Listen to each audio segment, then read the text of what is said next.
வணக்கம். என்னென்னா இப்போ இப்போ ஆளுங்கட்சியான எம்பிபி கட்சி இப்போ 35 வருடங்களைய பலாளி பாதை விடுவித்திருக்கணும். அதோடு மட்டுமில்லாமல் அச்சுவெளியில் இருக்கிற MBCS கட்டுறவும் இப்போ விட்டுருக்கணும். இது இந்த தையிட்டு விகார சம்பந்தமாக ஏதாவது பாராளுமன்றத்தில் கதைச்சிருக்கிறது. தையிட்டு விகார சம்பந்தம் பாராளுமன்றத்தில் ஏதாவது கதை நடந்திருக்கு, அதாவது ஆளுந்தரப்பினர் நாங்கள் இந்த தையட்டி விகார பிரச்சனை இப்போ எத்தனை வருஷமாக ஓடுது. அதே நேரம் அரசாங்கம் ஆட்சிக்கு வர்றதுக்கு முன்னம் தாங்களாகவே தமிழ் மக்களுக்கு எத்தனையோ வாக்குறுதியில் கொடுத்தது. உதாரணத்துக்கு அரசியல் கைதிகளை விடுவிக்கிற பயங்கரவாத தடுப்பு சட்டத்தை நீக்கி அதுக்கு பதிலாக எந்த விதமான சட்டம் எதுவும் தேவையில்லை என்ற ஒரு நிலைப்பாட்டை சொல்லியிருந்தேன். தையட்டி விகார விஷயத்தில் பல தடவை மக்கள் இந்த பிரச்சனையை கிளப்ப அது விசேஷமாக பாதிக்கப்பட்ட அந்த தையட்டி விகார சட்டவிரோதமாக கட்டினால் பாதிக்கப்பட்ட குடும்பங்கள் இந்த பிரச்சனை கிளப்பின இடத்துல அரசாங்கம் சொல்லியிருக்கு, மக்களோட கலந்து ஆலோசித்து தாங்கள் மக்கள் விரும்புகிற ஒரு முடிவைத்தான் எடுக்கிறதாகத்தான் சொல்லியிருக்கு. ஆனால் இப்போ ஆட்சிக்கு கிட்டத்தட்ட 6 மாதம் மக்களையும் திருமுறை சந்தித்தோம். கடைசியாக நடந்த சந்திப்பில் அவர்கள் ஏன் நீதிமன்றங்களை நாட இல்லைன்ற கேள்வித்தான் கேட்டிருக்கோம். அப்படிப்பட்ட ஒரு சூழல், அதாவது ஏற்கனவே எத்தனையோ பிரச்சனைகள் இருந்து ஒரு பெரிய கொந்தளிப்பாக பொதுவாக கணிசமான ஒரு என்ன சொல்கிறது சர்வதேச மட்டத்தில் கவனம் செலுத்தப்படுகின்ற பிரச்சனைகள் இருக்கத்தக்கதாக, அதே நேரம் தேசிய மக்கள் சக்தி JVP கட்சியே தாங்களாகவே மக்களுக்கு விசேஷமாக வடகிழக்கு வாழ் மக்களுக்கு வாக்குறுதிகள் வழங்கியிருந்த அரசியல் கைதிகள் சம்பந்தமாக பயங்கரவாத தடுப்பு சம்பந்தமாக அப்படிப்பட்ட ஒரு சூழல் இருக்கவும் அதுகள் தொடர்பாக எந்த விதமான நடவடிக்கையும் எடுக்காமல் இந்த தேர்தல் காலத்தில் மட்டும் கடந்த பாராளுமன்ற தேர்தலில் ஒரு குறிப்பிட்ட அளவு 1 கிலோமீட்டர் அளவு ரோட்டை விட்டு போட்டு பேருந்து அதை மூடி போட்டு பேருந்து இப்போ திரும்பவும் விட்டதாக சொல்லப்படுகின்றது. அதே மாதிரி இன்றைக்கும் எத்தனையோ தடைகளை விதித்து ஒரு குறிப்பிட்ட ரோட்டை விடுவிக்கிறதாக சொல்லியிருக்கிறேன். இப்போ கேள்வி எழுப்பப்படுகின்றதை தாங்களாகவே வெரி சுகமாக கொள்கை ரீதியாக ஒரு கருத்தை சொல்லி அதுக்கு தேர்தல் கேட்டு தேர்தலில் வென்றதுக்கு பிறகு கொடுத்த வாக்குறுதியில் நிறைவேற்றி செய்யாமல் இந்த மெட்ட விஷயங்களை தேர்தல் காலத்தில் மட்டும் செய்கிறது எந்தளவு தூரத்துக்கு உண்மையிலே மக்களுடைய நிலங்களை கருதி செய்யணும், எந்தளவு தூரத்துக்கு ஒரு தேர்தலை கருதி செய்யணும் என்றதை பற்றி ஒரு நியாயமான ஒரு சந்தேகம் கட்டாயம் இருக்கத்தான் செய்யும். எங்களை பொறுத்தவரை தேர்தலுக்காக நடக்கிற ஒரு சில நன்மையை பெறுவதற்காக எடுக்கிற ஒரு சில முடிவுகளாக மட்டும்தான் நாங்கள் இதை பார்க்கிறோம். ஆனால் இந்த தேசிய அரசாங்கம் ஆட்சிக்கு வந்ததுக்கு பிறகு கிட்டத்தட்ட 6 மாதங்கள் முடிவடைந்த பின்னர் இதுவரைக்கும் PTA சம்பந்தமாக இன்னும் பாராளுமன்றத்தில் கதைக்கப்படவில்லை, PTA எடுக்கப்படுறதுமாக தெரியவில்லை. ஆனால் வெறும் உத்தரவாதங்கள் தான் இந்த நடப்பாண்டில் இருக்கிற அரசாங்கம் கொடுத்து கொண்டு இருக்கிறது. அந்த வகையிலே நடைபெற இருக்கிற உள்ளூராட்சி தேர்தலை ஒட்டியே சில பாத திறப்புகள் சில விடயங்களை மட்டும் செய்து கொண்டிருக்கிறார்கள். இது சம்பந்தமாக உங்களுடைய சார்பாக உங்களுடைய கருத்து என்ன? அதைத்தான் நாங்கள் தெளிவாக சொல்கிறோம். பயங்கரவாத தடுப்பு சட்டம் சம்பந்தமாக இந்த அரசாங்கம் ஆட்சிக்கு வருவதற்கு முதல் அந்த பயங்கரவாத தடுப்பு சட்டம் சர்வதேச சட்டமின் நியமனங்களுக்கு முற்றிலும் மாறு ஒரு கொடூரமான சட்டம்.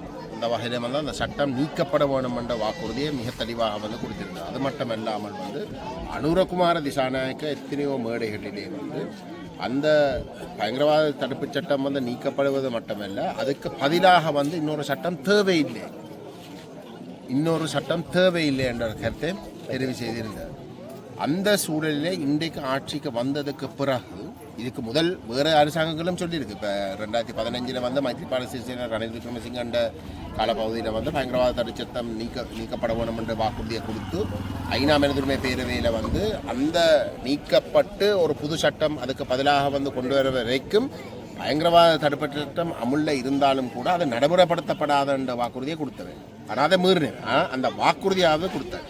இந்த அரசாங்கம் ஆட்சிக்கு வந்ததுக்கு பிறகு பயங்கரவாத தடுப்புச் சட்டம் தேவையில்லை, அதுக்கு பதிலாக இவர் எந்த ஒரு சட்டம் தேவையில்லை என்று சொன்னார்கள். இல்லை, பயங்கரவாத தடுப்புச் சட்டம் இருக்கத்தான் வேணும், புது சட்டம் கொண்டு வர வரைக்கும் அது அமுலிலேயும் இருக்க வேணும், நடைமுறையிலேயும் இருக்க வேணும் என்ற கருத்தை சொல்கிறார். ஆகவே கொடுத்த வாக்குறுதிக்கு நேர்மாறாக அவர்கள் ஏற்கனவே தேர்தலுக்கு முதல் சொன்ன விஷயங்கள் தொடர்பாக வந்து பயணிக்கிறார்கள். அரசியல் கைதிகளோட விஷயத்தில் வந்து அரசியல் கைதிகள் முழுமையாக வந்து விடுவிக்கப்படணும். பயங்கரவாத தடுப்புச் சட்டம் கொடூரமான சட்டம். அதுக்கு வந்து கைது செய்யப்பட்டு சிறையில் இருக்கிறவர்கள் வந்து நியாயமற்ற வகையில் வந்து அவர்கள் தண்டிக்கப்படுறார்கள். ஆகவே விடுவிக்கப்பட வேண்டும் என்று தான் முதல் சொல். தேர்தலுக்கு பிறகு ஆட்சிக்கு வந்ததுக்கு பிறகு அந்த அரசியல் கைதிகள் தொடர்பாக வந்து சொல்கிற கருத்து அப்படி ஒன்றும் இல்லை. இங்கே அரசியல் கைதிகள் என்ற ஒரு தரப்பு கிடையாது. ஆகவே நட்ட விஷயங்கள் இன்ன வாக்குறுதிகளை நடைமுறைப்படுத்த முடியாமல் சொல்லாத வாக்குறுதிகளை வந்து செய்கிறதாக இருந்தால், அதுவும் ஒரு தேர்தல் அறிவிக்கப்பட்ட ஒரு சூழ்நிலை செய்கிறதாக இருந்தால், அது வெறும் தேர்தலுக்காக மட்டும் படம் காட்டுற ஒரு விஷயமாக இருக்கணும் என்றதில் மாட்டுக்கருத்து இருக்க முடியாது. ஒரு நியாயமான நபர் இல்லை உண்மையில மக்களோட நிலைமை கருதி தான் செய்யணும் என்ற ஒரு முடிவுக்கு வர முடியாது. தற்போது மக்களுடைய கருத்தாக இருக்கிறது சொல்வது, ஏதாவது தேர்தல் வருகிற காலத்திலே தென்னிலங்கை தலைவர்கள் நிறைய பேர் வடபகுதியை நோக்கி படையெடுக்கிறார்கள். நேற்றைய நாளிலுமே என்னுடைய மதிப்புக்குரிய பிரதமர் அவர்கள் இந்த இடத்திலே தோன்றியிருந்தார். இது சம்பந்தமாக உங்களுடைய கருத்து என்னவாக இருந்தமென்றால், தேர்தலை ஒட்டியே தலைவர்களுடைய வருகை இருக்கிறதா அல்லது பொது தேவைகளுக்காக வருகிறாங்களா? தேர்தல் காலத்தில் வந்து அவர்கள்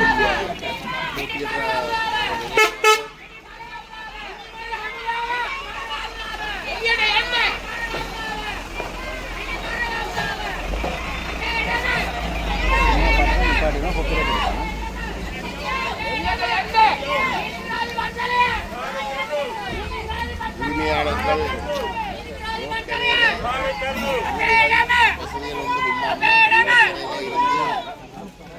போராட வேண்டியிருக்கு.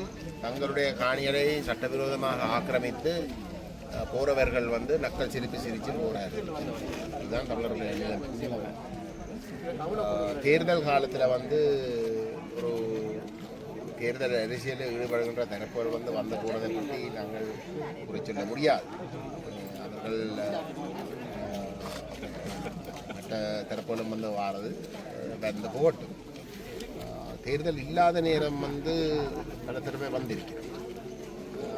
ஆனாலும் அந்த வந்து நடக்கிற சந்திப்புகள் ஊடாக வந்து சொல்லப்படுகிற கருத்துக்கள் தொடர்பாக இதுவரைக்கும் வந்து இந்த 6 மாதத்துல இந்த அரசாங்கம் எந்த ஒரு முடிவும் எடுக்கல.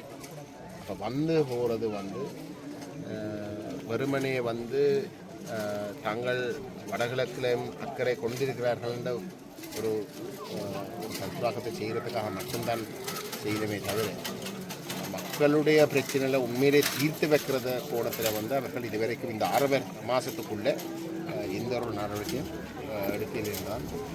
மக்களுடைய கருத்து என்னவாக இருக்கும்? இந்த நடக்க போகிற இருக்கிற உள்ளூராட்சி தேர்தலில் மக்கள் வெளிப்படைவார்களா அல்லது தென்னிலங்கை கட்சிகளை தான் திருப்பியும் இந்த இடத்தில் கொண்டு வருவார்களா அல்லது மக்கள் தெளிவாக இருப்பார்களா? உங்களுடைய கருத்து? நான் நினைக்கிறேன் இந்த 6 மாதம் வந்து வடகிழக்கை பொறுத்தவரைக்கும் வந்து மக்களுடைய கண்களை தெளிவாக வந்து திறக்க வைத்திருக்கும். என்னுடைய பார்வையில் வந்து போன தேர்தலும் வந்து மக்கள் இந்த ஜேவிபிக்கு வந்து ஆணை கொடுத்ததாக இல்லை. உண்மையிலே வந்து எங்களுடைய மக்கள் தமிழ் தேசிய நிலப்பாட்டில் இருக்கிற தரப்புகள் தொடர்பாக வச்சிருந்த ஒரு சில கோபங்கள், தமிழ் தேசியம் பேசி தமிழ் தேசியத்துக்கு நேர்மையாக நடக்காமல் இருந்ததுக்காக ஏதோ ஒரு வகையில் வந்து அந்த தரப்புகளுக்கு வந்து ஒரு பாடம் படிப்பிக்க ஓடும் ஒரு தேவை உருவாகியிருந்தது.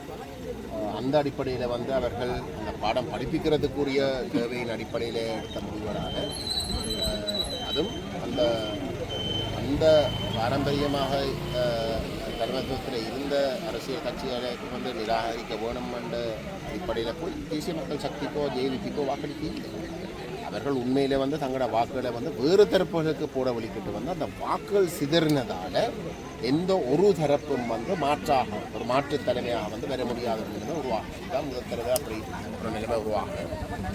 ஆனால் காலங்காலமாக வந்து ஒரு தென்னிலங்கை சார்ந்த இல்லாட்டி தென்னிலங்கை இருக்கக்கூடிய அரசாங்கங்களோடு இணைந்து பயணிக்கக்கூடிய டக்ளஸ் தேவானந்தாவுடைய இபிடிபி இங்காட அங்கஜன் ராமநாதன் போன்ற தரப்புகளுடைய வாக்குகள் தான் இன்னொரு என்பிபிக்கு போகும். இந்த 2 தரப்புகள் வந்து போன தேர்தலில் வந்து 97,000 வாக்கு எடுத்து சரி இந்த முறை வந்து ஜேவிபிக்கு 80,000 வாக்கு கிடைச்சது.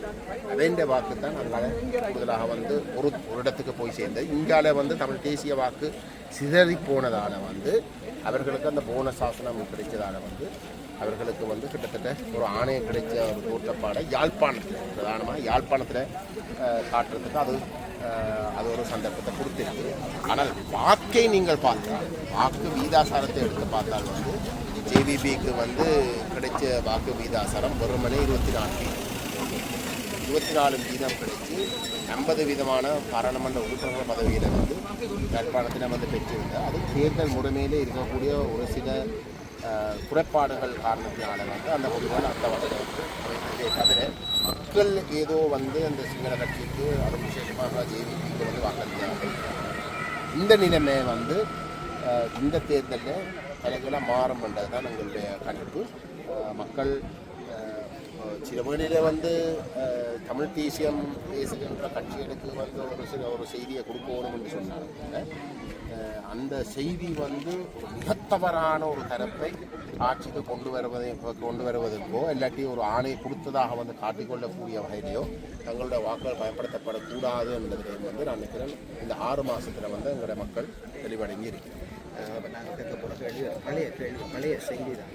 அப்படி இருந்து உங்களுக்கு தெரியும் நடந்து முடிந்த இந்த நடைபெறப்போகிற தேர்தலுக்காக வேட்புமனு தாக்குதல்கள் நிராகரிக்கப்பட்டது. ஆனால் பல ஊடகங்களிலே அது திட்டமிடப்பட்டு நிராகரிக்கப்பட்டது என்று கூறி வருகிறார்கள். அந்த வகையிலே டாக்டர் அர்ச்சுனா ராமநாதனும் ஒரு பாராளுமன்ற உறுப்பினர் கஜேந்திரபார் பொன்னம்பலரும் ஒன்றாக இணைந்து செயல்பட போகிறார் என்று ஊடகங்களில் செய்தி வெளியாகின. நீங்களும் இது சம்பந்தமாக கூறியிருக்கிறீர்கள். கௌரவ பாராளுமன்ற உறுப்பினர் டாக்டர் ராமநாதன் அவர்களும் கூறியிருக்கிறார். அந்த வகையிலே தன்னுடைய நிராகரிக்கப்பட்ட இடங்களில் கஜேந்திரகுமார் அவர்களுக்கு அந்த வாக்குகளை செலுத்துங்கள் என்று சொல்லி பப்ளிக்காக வந்து டாக்டர் அர்ச்சுனா ராமநாதன் அவர் கூறியிருக்கிறார். நீங்கள் இதை எப்படி பார்க்கிறீர்கள்? காலப்போக்கில் உங்களுடைய உறவு நீடிக்குமா? இல்லை, உண்மையை சொல்லணும் வந்து அர்ச்சுனா அவர்கள் எங்களுக்கு வாக்களிக்க சொல்லி கேட்டிருப்பதை வந்து நாங்கள் வரவேற்கிறோம். அவர் சொல்லியிருக்கிற கருத்தும் வந்து நாங்கள் ஏற்றுக்கொள்ளக்கூடிய கருத்து. அதாவது நாங்கள் ஒரு நேர்மையாக பயணிக்கிற ஒரு தரப்பு, நாங்கள் ஏமாற்றவில்லை என்ற கருத்தை அவர் சுட்டி காட்டுகிறார். அந்த கருத்துகளுக்கு வந்து நாங்கள் உண்மையிலே நாங்கள் வரவேற்கிறோம். ஆனால் அதை தாண்டி வந்து அர்ச்சுனா அவர்களுக்கும் எங்களுக்கும் இடையில் வந்து பேச்சுவார்த்தைகள் எதுவும் நடைபெறவில்லை. எதிர்காலத்தில் வந்து அவரும் தமிழ் தேசியம் பேசித்தான் இருக்கிறார். அவர் கடந்த பாராளுமன்ற தேர்தலில் வந்து நியாயமான தமிழ் தேசியம் கருத்துக்களை வந்து சொல்லியிருந்தார். பாராளுமன்றத்தில் வந்து தெரிவு செய்யப்பட்டதுக்கு பிறகு தேசிய தலைவர் தொடர்பாகவும் வேறு விடயங்கள் தொடர்பாகவும் வந்து அவர் கருத்தை தெரிவிச்சிருந்தார். ஆனால் எங்களுக்கு அந்த பேச்சுவார்த்தைகள் நடக்காமல் இருந்தாலும் கூட எதிர்காலம் தொடர்பாக வந்து இப்போ எங்களோட அமைப்புக்கு வந்து ஒரு சில பார்வைகள் இருக்குதான். இப்போ உதாரணத்துக்கு வந்து நாங்கள் எங்களோட அரசியல் இயக்கத்துக்கு வந்து நாங்கள் அரசியல் கலாச்சாரத்தை மாற்றி அமைக்கணும் என்ற ஒரு கனவு கொண்டு இருக்குது. இப்போ அப்படிப்பட்ட ஒரு இடத்துல வந்து நாங்கள் பால்நிலை சமத்துவத்தை வந்து நாங்கள் தீவிரமாக வந்து கடைப்பிடிக்க விரும்புகிறவங்க. அதே நேரம் வந்து சாதி வேறுபாடுகளை வந்து நாங்கள் எங்களுடைய பொது வாழ்க்கையிலே வந்து அதுக்கு இடமே இல்லை என்றொரு நிலைப்பாட்டை கொண்டு வராங்க. 3ஆவதாக வந்து மத வேறுபாடுகளையும் நாங்கள் காட்டிக்கொள்ளக்கூடாது என்ற நிலைப்பாட்டை கொண்டு வர அமைப்பு. அப்படிப்பட்ட ஒரு நிலைப்பாடுகளை வைத்திருக்கிற இடத்துல அர்ச்சுனா அவர்களுடைய ஒரு சில கருத்துக்கள் வந்து எங்களுக்கு கொஞ்சம் கஷ்டங்களே ஏற்படும். அதில் வந்து அர்ச்சுனா அவர்கள் அந்த நிலப்பாட்டை மாற்றணும். என்ன பொறுத்தவரை வந்து அவர் இன்றைக்கு ஒரு சாதாரண நபர் இல்லை. அவர் ஒரு பாராளுமன்ற உறுப்பினர், மக்களுடைய அங்கீகாரம் பெற்ற ஒரு நபர் என்ற வகையில் அவருடைய வார்த்தை பிரயோகங்களில் வந்து இந்த விடயங்களில் வந்து ஒரு தேவையில்லாத ஒரு சர்ச்சையை ஏற்படுத்தக்கூடிய வகையில் வந்து அவருடைய கருத்துக்களை வந்து கருத்து. 2வது வந்து கையெட்டு, நாங்கள் கையெட்டிலே இருக்கிறோம். கையெட்டு விஷயத்திலேயும் வந்து அர்ச்சுனா அவர்களுடைய கருத்து வந்து என்னுடைய கருத்தோடு நாங்கள் இல்லை. ஆனால் கையட்டி வந்து மிகவும் அவசியம். ஏனென்றால் கையட்டி விஷயத்தில் வந்து இப்போ மெட்ட விஹாரைகள் கட்டப்படுகின்ற இடத்துல வந்து ஏதோ தொல்பொருள் வந்து ஏதோ ஒன்றை சொல்லி கனகாலத்துக்கு முன்னம் வந்து ஏதோ கண்டுபிடிச்சதாக வந்து ஏதோ ஒன்றை சொல்லி ஒரு சாட்டை சொல்லித்தான் இந்த விஷயங்களை செய்யலாம். எங்கே ஒரு தொல்பொருள் சார்ந்த ஒரு ஆவணமும் இவங்க சொல்கிறதுக்கு பெருமனே வந்து தனியார்ட காணியாக வந்து சட்டவிரோதமாக பிடிச்சி நாங்கள் பிடிச்சால் பிடிக்கிறது தான். வேறு இவருக்கும் வந்து இங்கே தாங்கள் செய்கிற ஒன்றுக்கும் வந்து கேள்வி கேட்கறதுக்கு உரிமை இல்லை. கையட்டிக்குண்டு வந்து ஒரு புத்த விகாரிக்குண்டு ஒரு காணி இருந்ததாக வந்து சொல்லப்படுகின்றது. அந்த காணியில் வந்து உண்மையில முதலாக இதுக்கு முதலமைச்சராக இருந்த குறை முதலமைச்சர் ஆளுநராக இருந்த குறை அவர்கள் வந்து அடிக்கல் நாட்டு அதுக்கு பிறகு வந்து அதை கைவிட்டு போட்டு உண்மையிலே இந்த கையட்டியில் வந்து இருக்கிற இந்த 8 ஏக்கர் காணியம் இன்னும் வந்து உண்மையிலே விடுவிக்கப்பட்டது. இந்த அதிஉயர் பாதுகாப்பு விலையங்கள் வந்து படிப்படியாக விடுவிக்கப்பட்ட பொழுது வந்து இது இந்த காணிகளும் வந்து விடுவிக்கப்பட்ட இப்போ இந்த திரும்ப வந்து பிடிச்சி வச்சிருந்தது. பிடிச்சி வச்சு வந்து இந்த கோயிலை கட்டி இந்த விஹாரையை கட்டி அப்போ இந்த விஹாரைக்கும் இந்த காணிக்கும் இடையில் ஒரு தொடர்பும் இல்லை. அவைக்கு வந்து ஏதோ ஒரு காரணத்துக்காக வந்து அந்த காணியை வந்து விரும்பாத இடத்துல அந்த காணியை அப்படியே விட்டு போட்டு வந்து தனியார் காணியில் வந்து பிடிச்சி போட்டு சட்டவிரோதமாக பிடிச்சி போட்டு கட்ட வலிக்கிட்ட 2வது நாள் இங்கேயும் வந்து 2ஆம் முறையாக வந்து அடிக்கல் நாட்டி இந்த சவேந்திர சில்வா வந்து அடிக்கல் நாட்டில் 3வது நாள் இந்த பிரச்சனை எங்களுக்கு தெரியப்படுத்த வந்து டிசிசி கூட்டத்தில் வந்து நாங்கள் இந்த விஷயத்தை கிளப்பி அங்கே இராணுவ அதிகாரிகள் எல்லாருமே இருக்கத்தக்கதாக வந்து டிசிசி கூட்டத்தில் வந்து கட்டப்படுறதை வந்து உடனடியாக நிப்பாட்டப்படணும்னு முடிவெடுக்கப்பட்டது. சரி, அப்போ ஏதோ கட்டினதுக்கு பிறகு தான் நாங்கள் எதிர்ப்பு தெரிவிக்கிறோம், மக்கள் எதிர்ப்பு தெரிவிக்கிறோம் சொல்கிறோம். எல்லாம் அப்பட்டமான பொய். அப்போ அர்ச்சனா அவர்களுக்கு விளங்கணும். இது தனியார் அவர்த்த வீட்டு ஒரு ஆள் வந்து பிடிச்சி போட்டு ஏதோ கோயிலுண்டு ஏதோ வேறு ஏதோ ஒன்று சொல்லி போட்டு கட்டவழிக்கட்டா வந்து எப்படி இருக்கு? அதுதான் இது.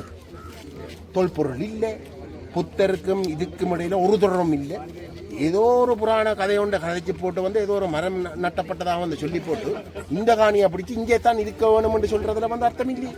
இது எத்தனை பரம்பரையாக வந்து இந்த காணிகள் வந்து அந்த தனியார்களுக்கு சொந்தமாக இருந்து அப்போ இதில் விட்டால் வேறு எந்த ஒரு காணிக்கும் வந்து நாங்கள் பாதுகாப்பாக உறுதிப்படுத்த ஒரு காணிக்கும் உறுதிப்படுத்த. ஏனென்றா இதில் வந்து ஒரு சம்பந்தம் இல்லாமல் வந்து கட்டினோம். சரிண்ணா, வெறுமனே ஒரு சட்டவிரோதமாக வந்து கட்டினதுக்காக இனி கட்டினது தானே இனி விடுறதானே அந்த கோணத்தில் நாங்கள் போக போகிறோம்டா ஒருத்தருடைய காணியில் பாதுகாப்பாக இருக்க முடியாது. ஆக இதுக்கு ஒரு முற்றுப்புள்ளி வச்சு ஆகணும். அர்ச்சனா அவர்கள் ஆழமாக யோசித்து அவருடைய முடிவை மாற்றம் அது மிக முக்கியம். இந்த இனத்துக்கு மிக முக்கியம். தமிழ் பாராளுமன்ற உறுப்பினர்கள் மக்களால் தெரிவு செய்ய பாராளுமன்ற உறுப்பினர்கள் வந்து ஒரு இனவாத ஒரு செயல்பாடுகள் அரசு ஸ்ரீலங்கா அரசு 76 வருஷங்களுக்கு மேலாக வந்து செய்திருக்கிற ஒரு நிலையில இப்படியான விஷயங்களை வந்து விட்டு கொடுக்கக்கூடாது. ஆகவே அவர் அந்த நிலப்பாட்டை மாற்றும். அது மிக முக்கியம். ஒரு புரிந்துணர்வுக்கான ஒரு சந்தர்ப்பம் ஏற்படுவதாக இருந்தால் அவர் அதை மாற்றணும். அதை மாற்றுறது அவருக்கும் நல்லம், நிச்சயமாக வந்து இனத்துக்கும் நல்லம்.